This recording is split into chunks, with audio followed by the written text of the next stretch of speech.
Hi friends, welcome to my channel. இன்றைக்கி நம்ம பார்க்க போகிறது எபிசோட் நம்பர் 79. த்ரூ நீ இப்படி ஹாரன் கொடுத்துட்டே இருக்கதால அவள் வெளியில் வந்துருவாளா என்ன அப்படின்னு கேட்குறான். மாணிக் ஐயோ இப்போ என்ன சொல்லி இவனை நம்ம சமாளிக்கிறது அப்படின்னு திங்க் பண்ணிகிட்ருக்கான். அப்புறம் அவள் வீட்டில் இருக்காளா இல்லையான்னு நம்ம எப்படி தெரிஞ்சுக்கிறது, அதுக்காக தான் நான் ஹாரன் கொடுத்தேன் அப்படின்னு சொல்லி சமாளிக்கிறான். த்ரூ சரி நம்ம ஒன்று பண்ணலாம், நான் போய் காலிங் பெல் அடிக்கிறேன், எப்படி இது ஓகேவா அப்படின்னு கேட்குறான். மாணிக் என்னது காலிங் பெல் அடிக்க போகிறையா, அவங்க சித்தி வந்து ஓப்பன் பண்ணுவாங்க பரவாயில்லையா அப்படின்னு கேட்குறான். அதுக்கு த்ரூ பரவாயில்ல பார்த்துக்கலாம், நம்ம எந்த தப்பும் பண்ணலா, நான் ட்ரை பண்ணுறேன் அப்படின்னு சொல்லிட்டு இறங்கி வர்றான். இங்கே நந்தினி நம்ம தோத்தாலும் இவங்க அதை பெருசாக எடுத்துக்காமல் நம்மளை சந்தோஷமாக வச்சுருக்காங்களேன்னு லைட்டாக ஃபீல் பண்ணி அழுதுட்ருக்கா. அதை பார்த்து அவங்க சித்தப்பா நீ எதுக்கு இப்போ அழுதுட்ருக்க, கேக் மேலே என்ன எழுதியிருக்குன்னு பாரு, ஆல்வேஸ் கீப் ஸ்மைல், எப்பவும் நீ சிரிச்சுட்டே இருக்கணும் அப்படின்னு சொல்கிறாங்க. அப்புறம் அவங்க சித்தி இந்த கேக்கை நானே என் கையால் பண்ணேன், சாக்லேட் சால்டட் கேக் அப்படின்னு சொல்கிறாங்க. இவங்க ரெண்டு பேரும் என்னது சாக்லேட் சால்டட் கேக்கா, என்ன ஒரு கேவலமான காம்பினேஷன் அப்படின்னு பார்த்துட்டு இருக்காங்க. அவங்க சித்தி ஆமாம் இது சாக்லேட் சால்டட் கேக் தான் அப்படின்னு சொல்கிறாங்க. அவங்க சித்தப்பா ஆமாம் நீ ஈஸியாக சொல்லிடுவ, சாப்பிட்றது என்னமோ நாங்கள் தானே அப்படின்னு சொல்கிறாங்க. அவங்க சித்தி நந்தினி ரிஷப் பாவம் இந்த கேக்கை சாப்பிடணும்னு வெயிட் பண்ணி கடைசி தூங்கிட்டான், இந்த டேஸ்டான கேக்கை சாப்பிட அவனுக்கு கொடுத்து வைக்கல அப்படின்னு சொல்கிறாங்க. நந்தினி நல்ல வேலை அவன் தப்பிச்சிட்டான் அப்படின்னு அவளுக்குள்ளேயே சொல்லி சிரிக்கிறா. அந்த டைமில் கதவை தட்டுற சவுண்ட் கேட்கு. அவங்க சித்தி பார்த்துட்டு இந்த டைமில் யார் வந்திருப்பா அப்படின்னு கேட்குறாங்க. நந்தினி ஒருவேளை மாணிக்கா இருக்குமோ அப்படின்னு திங்க் பண்ணிட்டு இருக்கா. அவங்க சித்தப்பா வந்து கதவை திறந்து பார்த்துட்டு யார் நீ, உனக்கு என்ன வேணும்னு கேட்குறாங்க. த்ரூ சாரி அங்கிள், இந்த டைமில் உங்கள் வீட்டுக்கு வந்தது தப்பு தான், நந்தினி வீட்டில் இருக்காளா அப்படின்னு கேட்குறான். அதுக்கு நந்தினி சித்தப்பா அதெல்லாம் இருக்கட்டும், நீ யார் அப்படின்னு கேட்குறாங்க. த்ரூ நான் அவள் காலேஜ் ஃப்ரெண்ட் அப்படின்னு சொல்கிறான். சித்தப்பா ஓ சரி உள்ள வா அப்படின்னு கதவை திறக்கிறாங்க. நந்தினி த்ரூ இவன் எதுக்கு வந்திருப்பான்னு திங்க் பண்ணிட்டு இருக்கா. அவங்க சித்தி உனக்கு கொஞ்சமாச்சும் மேனஸ் இருக்கா, இந்த நைட் டைமில் ஒரு பொண்ணை பார்க்க வந்திருக்கியே அப்படின்னு கேட்குறாங்க. த்ரூ சாரி ஆண்டி, நான் நந்தினிக்கு எவ்வளோ டைமும் கால் பண்ணேன், அவள் எடுக்கவே இல்லை, எனக்கு கஷ்டமாக இருந்தது, அதான் அவள் சேஃபாக வந்துட்டாளான்னு செக் பண்ணிட்டு போகலான்னு வந்தேன் அப்படின்னு சொல்கிறான். த்ரூ நீ ரொம்ப ஸ்வீட்டாக இருக்க, நீ ஃபஸ்ட்டு உள்ளவான்னு கூப்பிடுறா. மாணிக் போனவன் இன்னும் ஆளை காணுமே, அப்படி உள்ள என்ன தான் பண்ணுறான், சரி நம்மளே உள்ள என்ன நடக்குதுன்னு பார்த்துட்டு வரலாம் அப்படின்னு சொல்லிட்டு இறங்கி வரான். அப்புறம் நந்தினி ரூமை பார்த்துட்டு சும்மாவே இவளுக்கும் நமக்கும் ஆகாது, இன்னும் கொஞ்சம் நேரம் வெயிட் பண்ணி பார்க்கலாம் அப்படின்னு சொல்லிட்டு வெயிட் பண்ணிட்டு இருக்கான். இங்கே நந்தினி கேக்கை வெட்டிட்டு இருக்கா. த்ரூ சாரி நான் உங்கள் பாட்டியில் நந்தி மாதிரி குறுக்க வந்து டிஸ்டர்ப் பண்ணிட்டேன், என்ன மன்னிச்சிருங்க அப்படின்னு சொல்கிறான். அவங்க சித்தி பரவாயில்ல நீ கேக்குக்காக எங்கே வேணாலும் போயிடுவேன்னு தெரியுது அப்படின்னு சொல்கிறாங்க. த்ரூ பார்க்குறான். நந்தினி சித்தி நீங்கள் என்ன பேசிகிட்டு இருக்கீங்க அப்படின்னு சொல்கிறா. அவங்க சித்தி இது ஒரு மூவியில் ஷாருக்கான் இந்த டைலாக்கை சொல்வார்ல அதான் சொன்னேன், என்ன பார்த்துட்ருக்கீங்க சொல்லுங்க அப்படின்னு சொல்கிறாங்க. அவங்க சித்தப்பாவும் ஆமாம் தம்பி அது ஒரு சினிமா ரொம்ப நல்லா இருக்கும்னு சொல்லி சமாளிக்கிறாங்க. அவங்க சித்தி நல்ல வேலை தப்பிச்சிட்டோம் அப்படின்னு சொல்கிறாங்க. அப்புறம் நந்தினி கேக் எடுத்து கொடுக்குறா. த்ரூ தேங்க்யூ, சரி நந்தினி நான் போயிட்டு வரேன் அப்படின்னு சொல்கிறான். அவங்க சித்தப்பா இவன் ஒரு இன்டெலிஜென்ட் பாய் தான் அப்படின்னு சொல்கிறாங்க. அவங்க சித்தி என்ன சொன்னீங்க அப்படின்னு கேட்குறாங்க. அவங்க நோ நான் பேசினேன்னா என்ன, நான் எதுவும் பேசலையே அப்படின்னு சொல்கிறாங்க. நந்தினி பார்த்து சிரிக்கிறா. த்ரூ ஓகே அங்கிள் நீங்கள் செலிப்ரேட் பண்ணுங்கள், நான் கிளம்புறேன், குட் நைட்னு சொல்லிட்டு கிளம்புறான். வெளியில் மாணிக் இதுக்கு மேலேயும் என்னால் வெயிட் பண்ண முடியாது, போய் பாத்திர வேண்டியது தான் அப்படின்னு சொல்லிட்டு வரான். நந்தினி த்ரூவுக்கு பாய் சொல்லி அனுப்பி வைக்கிறா. அப்புறம் நந்தினி சித்தி நான் கேக் எடுத்துகிட்டு மேலே போகிறேன், இன்றைக்கி ஃபுல்லாக ரொம்ப அலைஞ்சிட்டேன், எனக்கு ரொம்ப டயர்டாக இருக்குது அப்படின்னு சொல்கிறா. அவங்க சித்தி சரி போமா ரெஸ்டட் அப்படின்னு சொல்கிறாங்க. அப்புறம் மாணிக் போய் ஜன்னல் வழியாக எட்டி பார்க்குறான். அப்போ த்ரூ வந்துட்டு இவனை எங்கே ஆளை காணும்னு தேடுறான். மாணிக் ஜன்னல் வழியாக உள்ளே என்ன நடக்குன்னு பார்த்துட்டு இருக்கான். நந்தினி சித்தி ஒரு பெரிய பீஸ் எடுத்து அவங்க சித்தப்பாட்ட கொடுக்குறாங்க. அவங்க சித்தப்பா இவ்வளோ பெருசா என்னால் சாப்பிட முடியாதுமா அப்படின்னு சொல்கிறாங்க. அவங்க சித்தி உங்கள் சைஸுக்கு ஏற்ற மாதிரி கொடுத்துருக்கேன், நல்லா சாப்பிடுங்கன்னு சொல்கிறாங்க. மாணிக் பார்த்துட்டு இவங்க எல்லாரும் இங்கே இருக்காங்க, ஆனால் அவளை காணுமே, எங்கே போயிட்டான்னு தேடுறான். நீ சித்தப்பா ஷண்ணுமா இப்போ நான் சொல்ல போகிற டைலாக் எந்த மூவியில் இருக்குன்னு கண்டுபிடி பார்ப்போம், கொஞ்சம் சாப்பிட்டு கொஞ்சம் போடு அப்படின்னு சொல்லிட்டு கேக்கை தூக்கி எறிகிறாங்க. அது மாணிக் ஃபேஸில் விழுது. அவங்க சித்தி பார்த்துட்டு என்ன காரியம் பண்ணி வச்சுருக்கீங்க, அடடே மாணிக் உங்களெல்லாம் என்ன பண்ண அப்படின்னு திட்டுறாங்க. அவங்க சித்தப்பா பார்க்குறாங்க. அப்புறம் மாணிக் நீயா வா உள்ள வா அப்படின்னு கூப்பிடுறாங்க. மாணிக் இது வழியாக என்னோட கை கூட வராது அப்படின்னு அவனுக்குள்ளேயே சொல்லிட்டு இருக்கான். அவங்க சித்தி இப்படி இல்லை டோரை ஓப்பன் பண்ணி உள்ள வா அப்படின்னு சொல்கிறாங்க. மாணிக்கும் இதுக்காக தானே வெயிட் பண்ணிட்டு இருந்தேன், இந்த வந்துட்டேன் அப்படின்னு சொல்லிட்டு போகிறான். த்ரூ அவனை பார்த்துட்டு மாணிக்குன்னு கூப்பிடுறான். மாணிக் பார்க்குறான். த்ரூ மாணிக் ஃபேஸில் கேக் இருக்கிறத பார்த்துட்டு ஆமாம் உன்னோட ஃபேஸில் என்ன இருக்குது அப்படின்னு கேட்குறான். மாணிக் பார்த்தா தெரியலையா கேக் அப்படின்னு சொல்கிறான். த்ரூ கேக்கா அப்படின்னு கேட்குறான். மாணிக் கொஞ்ச நேரம் வெயிட் பண்ணு, க்ளீன் பண்ணிவிட்டு உடனே வந்துடுவேன் அப்படின்னு சொல்கிறான். த்ரூ இவன் என்ன பண்ணுறான்னு ஒன்றும் புரிய மாட்டேக்குன்னு கன்ஃபியூஸாகவே போகிறான். அப்புறம் மாணிக் வீட்டுக்குள்ளே வரான். நந்தினி சித்தப்பா ஆமாம் மாணிக் நீ ஜன்னல் கிட்ட நின்று என்ன பண்ணிட்டு இருந்த அப்படின்னு கேட்குறாங்க. மாணிக் ஐயையோ இப்படி உடனே கேட்டால் நான் என்ன சொல்லி சமாளிப்பேன் அப்படின்னு திங்க் பண்ணிகிட்டு இருக்கான். நந்தினி சித்தி என்ன நீங்கள் அந்த கொஸ்டின்லாம் இப்போவே தான் கேட்கணுமா என்ன? பாவம் ஃபஸ்ட்டு அவன் ஃபேஸ் வாஷ் பண்ணிட்டு வரட்டும், அப்புறம் என்ன கொஸ்டின்னாலும் கேட்டுக்கலாம். மாணிக், நீ மேலே போய் லெஃப்ட்டில் போய் ரைட்டில் போனேன்னா பாத்ரூம் வந்துடும், போய் ஃபேஸ் வாஷ் பண்ணிட்டு வா அப்படின்னு சொல்கிறாங்க. ஓகேன்னு சொல்லிட்டு மேலே போகிறான். அவங்க சித்தி, என்ன மூர்த்தி நீங்கள் அப்படின்னு கேட்குறாங்க. அவங்க சித்தப்பா, ஜன்னல் கிட்ட என்ன வேலை, டோரை ஓப்பன் பண்ணி உள்ளே வந்திருக்க வேண்டியது தானே அப்படின்னு சொல்கிறாங்க. மேலே நந்தினி அவளுக்கு பிடிச்ச ஃபயர் ஃப்ளேஸை பார்த்து அழுதுட்ருக்கா. மாணிக் வந்து டோரை தட்ட போகிறான். அப்புறம் சரி வேண்டான்னு சொல்லிட்டு போகிறான். ஆனாலும் மனசு கேட்கல. லைட்டாக டோரை ஓப்பன் பண்ணி நந்தினியை பார்க்குறான். நந்தினி, ஐயப்பா எப்படி இதெல்லாம் உண்மை இல்லைன்னு நினைக்கிறது, ஏன் என்னால் எதையும் நம்ப முடியலை. இந்த ஃபயர் ஃப்ளேஸ் இது கூட என்கிட்ட போய் சொல்லணும்னு நினைக்கிறேன். மாணிக் கரெக்டாக தான் சொல்லியிருக்கான், நான் ஃபூல் தான், நான் சயின்ஸை தான் நம்பினேன். அண்ட் சயின்ஸில் என்ன இருந்தது, அம்மா எனக்கு சொன்ன ஃபயர் ஃப்ளேஸ் ஸ்டோரி கரெக்ட் இல்லைன்னு இருந்தது, இது எல்லாம் போய் அப்படின்னு சொல்லி அழுதுகிட்டே இருக்கா. மாணிக் பார்த்துட்டு ஃபீல் பண்ணுறான். நந்தினி ரொம்ப அழறா. மாணிக் நந்தினின்னு கூப்பிடுறான். நந்தினி பார்க்குறா. அவன் நிற்கிறத பார்த்துட்டு உண்மையாகவே அவன் நிற்கிறானான்னு எந்திரிச்சு வரா. நந்தினி வந்து மாணிக்கை பார்த்துட்டு அவன் கையை டச் பண்ணிவிட்டு, ஓமை காட், நீ உண்மையாகவே வந்திருக்கியா அப்படின்னு கேட்குறா. மாணிக் அது வந்து அப்படின்னு சொல்கிறான். நந்தினி, ஏன் மாணிக் என்னைய தனியாக விட மாட்டேக்க, எதுவும் சொல்லணும்னா அங்கேயே சொல்லியிருக்கலாம்ல, இப்போ எதுக்கு வந்தேன்? ஓ பார்த்துட்டு போகலான்னா நான் எப்படி இருக்கேன்னு சாட்டிஸ்ஃபை ஆகலா, ஃபுல் டே நான் அழுதது அதுக்காகவா நீ வந்திருக்க அப்படின்னு கேட்குறா. மாணிக், பேசி முடிச்சிட்டியா? இப்போ நான் சொல்கிறத கேளு, நீ சொல்கிற மாதிரி எதுவும் இல்லை, என்னோட ஃபேஸில் கேக் பட்டுட்டு அதனால சித்தி மேலே போய் வாஷ் பண்ணிட்டு வர சொன்னாங்க, அதுக்காக தான் நான் மேலே வந்தேன், அவ்வளோதான் அப்படின்னு சொல்கிறான். நந்தினி, ரியலி மாணிக் அப்படின்னு கேட்டுட்டு முறைக்கிறா. மாணிக், ஆமாம் அதுதான் உண்மைன்னு சொல்கிறான். நந்தினி சரி வான்னு சொல்லிட்டு உள்ளே இழுத்துட்டு போகிறா. வெயிட் அப்படின்னு சொல்லிட்டு போய் ஒரு டவல் எடுத்துகிட்டு வந்து ஃபேஸை கோவமாகவே க்ளீன் பண்ணி விடுறா.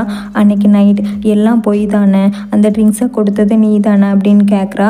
மாணிக், என்னது அப்படின்னு கேட்குறான். நந்தினி, உனக்கு ஸ்டார்ஸ்னால் பிடிக்காது, உனக்கு இருட்டை பார்த்தா கூட பயம் இல்லை, நீ சொன்ன எல்லாத்தையும் நிஜம்னு நம்பி நான் உனக்காக நிறையா பண்ணேன், ஆனால் நீ என்ன பண்ணுன அப்படின்னு கேட்குறா. மாணிக், இங்கே பாரு நந்தினி அப்படின்னு சொல்கிறான். நந்தினி, நான் க்ளீன் பண்ணிட்டேன் உன்னோட ஃபேஸை, பட் உன்னோட ட்விஸ்டட் மைண்டை எப்படி க்ளீன் பண்ணன்னு எனக்கு தெரியலை அப்படின்னு சொல்கிறா.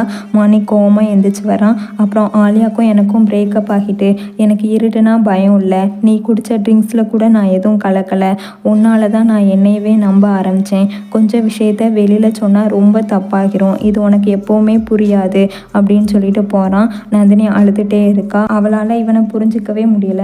அப்புறம் முக்தி, எனக்கு தெரியும் ஆண்டி, உங்களுக்கு கபீர் கேங்கிற விஷயத்த அக்செப்ட் பண்ணுறதுக்கு கொஞ்சம் டைம் தேவை, ஆனால் ஆண்டி கேயாக இருக்கிறதுல இப்போ என்ன தப்பு இருக்குது, இப்போ இருக்க ஜென்ரேஷனில் இது ஒன்றும் அவ்வளோ பெரிய தப்பு இல்லைல்ல அப்படின்னு சொல்கிறா.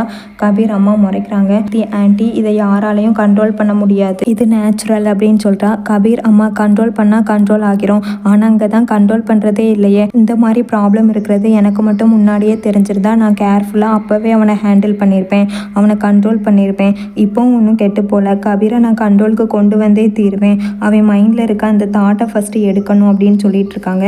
முக்தி, ஆண்டி இது ஒன்றும் அவ்வளோ பெரிய ப்ராப்ளம் இல்லை, அவன் எப்பவும் போல் நல்லா தான் இருக்கான், நம்ம எல்லாருக்கும் தெரியும் அவனை நமக்கு எவ்வளோ பிடிக்கும்னு அப்படின்னு சொல்கிறா. அவங்க அம்மா, அதுக்காக தான் நான் இவ்வளோ கஷ்டப்படுறேன், கபீர்னா எனக்கு அவ்வளோ பிடிக்கும், அதுக்காக தான் நான் என்னையவே கண்ட்ரோல் பண்ணிகிட்ருக்கேன் அப்படின்னு சொல்கிறாங்க.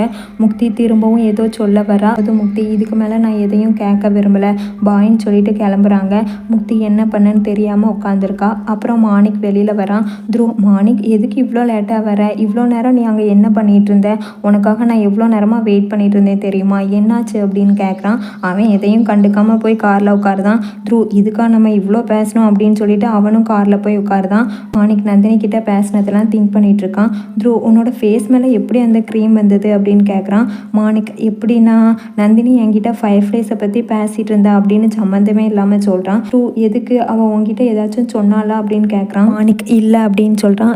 அப்போ ஏன் சடனாக சம்மந்தமே இல்லாமல் ஃபயர் ஃப்ளேஸை பற்றி சொல்லிட்டு இருக்க, ஒருவேளை நீ இப்போ அவளை மீட் பண்ணையா, அவள் ஏதாச்சும் சொன்னாலா அப்படின்னு ரொம்ப ஆர்வமாக கேட்குறான். மாணிக், இல்லை அவங்க சித்தி ஏதோ பேசிகிட்டு இருக்கும்போது எனக்கு இந்த விஷயத்த சொன்னாங்க, நந்தினிக்கு ஃபயர் ஃப்ளேஸ்னால் ரொம்ப பிடிக்கும்னு சொன்னாங்க அப்படின்னு சொல்லிட்டான்.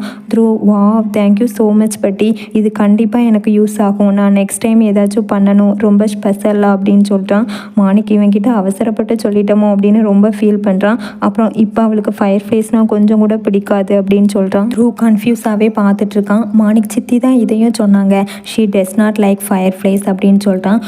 மாணிக், நீ நல்லா தானே இருக்க, நீயே ஃபஸ்ட்டு சொல்கிற, அப்புறம் நீயே மாற்றி சொல்கிற, நான் உன்னை இதுக்கு முன்னாடி இந்த மாதிரி பார்த்ததே இல்லை அப்படின்னு கேட்குறான். மாணிக், அஃப்கோர்ஸ் எனக்கு என்ன, நான் நல்லா தான் இருக்கேன் அப்படின்னு சொல்லிட்டு கார் எடுத்துகிட்டு கிளம்புறான். அப்புறம் நந்தினி மாணிக் கூட இருந்த மூமெண்ட்ஸ் எல்லாம் திங்க் பண்ணி அழுதுட்டு இருக்கா. மாணிக், நீ எப்போவும் என்னோட ஷைனிங் ஸ்டார், நான் எப்போவும் உன் கூடவே இருப்பேன். முக்கியமாக என் மேலே உனக்கு நம்பிக்கை இருக்கான்னு தெரியல, ஆனால் எனக்கு ரொம்ப இருக்குது அப்படின்னு சொன்னது எல்லாத்தையும் திங்க் பண்ணி அழுதுகிட்டே இருக்கா. அப்புறம் மார்னிங் ஹாஸ்பிட்டலுக்கு ஃபேஃபேஸ் எல்லாரும் கபீரை பார்க்க கிஃப்ட்ஸ் பலூன் எல்லாம் வாங்கிட்டு வராங்க. எல்லாரும் உள்ளே பாடிட்டே வந்து பலூன் எல்லாம் செட் பண்ணுறாங்க.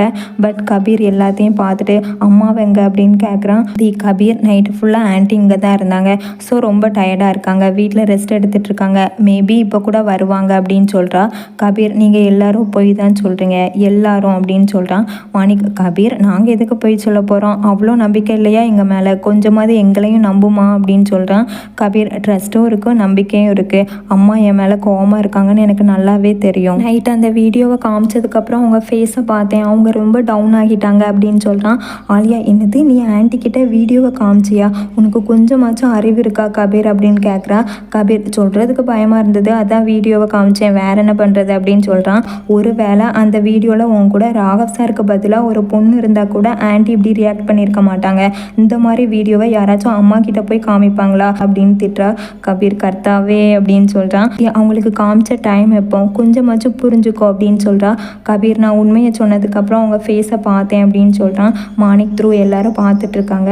கபீர், சரி நடந்தது நடந்துட்டு விடுங்க, ராகவ் கிட்ட இருந்து ஏதாச்சும் இன்ஃபர்மேஷன் கிடைச்சதா அப்படின்னு கேட்குறான். மாணிக், இல்லை எங்களுக்கு எந்த இன்ஃபர்மேஷனும் கிடைக்கல அப்படின்னு சொல்கிறான். கபீர் சேட் ஆகுறான். அப்புறம் என்னோட ஃபோன் எங்கள் ஆட்ட இருக்குன்னு கேட்குறான். முக்தி, கபீர் விடு, இவ்வளோ தூரம் ஆனதுக்கப்புறமும் அவர்கிட்ட என்ன பேச போகிற அப்படின்னு கேட்குறா. கபீர், கேட்டதுக்கு மட்டும் ஆன்சர் பண்ணு, ஃபோன் எங்கன்னு கேட்குறான். முக்தி, நல்லதுக்கு சொன்னால் யார் கேட்குறான்னு மொபைல் எடுத்து கொடுக்குறா. கபீர் வாங்கி ராகவ் சார் அனுப்பின மெசேஜை பார்க்குறான். அதில் ராகவ் சார், லாஸ்ட் நைட் நான் உன்னை இழந்துட்டேன், இதுதான் நான் ரொம்ப நாளாக பயந்ததுக்கு காரணம், நான் உன்னை லூஸ் பண்ண விரும்பலை, ஸோ நான் உன்னோட லைஃப்பை விட்டே போகிறேன், என்னையை காண்டாக்ட் பண்ணணும்னு நினைக்காத, ஆல்வேஸ் லவ் யூன்னு அனுப்பியிருக்காங்க. கபீர் பார்த்துட்டு அப்செட் ஆகுறான்.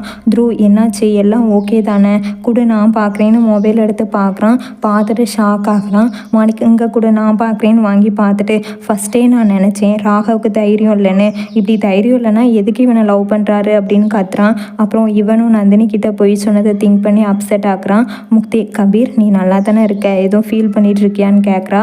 கபீர், யா நான் நல்லா தான் இருக்கேன், என் லைஃப்பில் இந்த மாதிரி ஃப்ரெண்ட்ஸ் இருக்கும்போது நான் எதுக்கு கஷ்டப்படணும், நம்ம எல்லாரும் ஃபேமிலி தானே, ஒருவேளை ஏதாச்சும் ப்ராப்ளம் வந்தாலும் நீங்கள் கண்டிப்பாக சால்வ் பண்ணிடுவீங்க, so love you all guys அப்படின்னு சொல்கிறான். எல்லாரும் நாங்களும் உன்னை ரொம்ப லவ் பண்ணுறோன்னு சொல்கிறாங்க. அப்போ கபீர் மொபைலுக்கு ஒரு கால் வருது.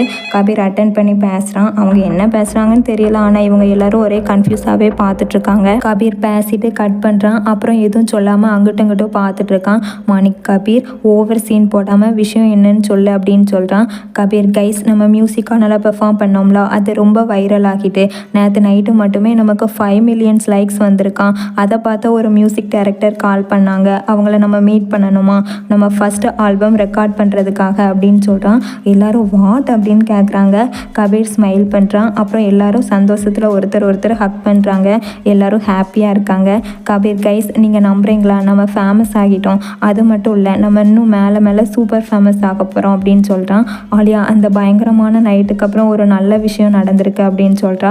எல்லாரும் ஹாப்பியாக ஹக் பண்ணுறாங்க. இதோட இந்த எபிசோட் முடியுது. இதுக்கப்புறம் வரத எபிசோடை பார்க்கணுன்னா என்னோட சேனலை சப்ஸ்கிரைப் பண்ணி பக்கத்தில் இருக்க பெல் ஐக்கானை கிளிக் பண்ணி வச்சுக்கோங்க.